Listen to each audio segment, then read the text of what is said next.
एक टाइम सब लोग बोलते थे हमको दूसरा त्रिपुरा नहीं बनना है, we don't want to be another Tripura, मजाक उड़ाया जाता था त्रिपुरा का। लेकिन आज खालसा का मतलब बंगाली भी समझता है, मणिपुरी भी समझता है, आसाम का आदमी भी समझता है। खालसा एक वर्ड है हमारा तिपरासा लैंग्वेज में, उसका मतलब है unity. We are no longer a laughing stock outside. कोई बोलता है आप लोग 30% है, कैसा जीतेगा? 30% है।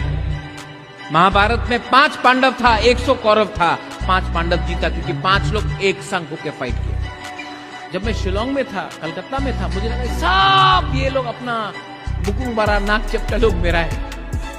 अगरतला में आया, त्रिपुरा में आया, तब मुझे मालूम पड़ा नहीं ये लोग अलग है, कोई अलग नहीं है, आप लोग सब गरीब है, आप सबको मारता है ये लोग।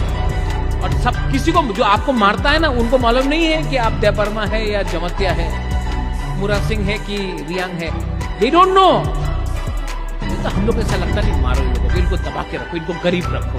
हम लोग को ये बात आज तक 70 साल में मालूम नहीं पड़ा कि हम लोगों का यूनिटी नहीं है, इसके लिए हम लोग दब गए।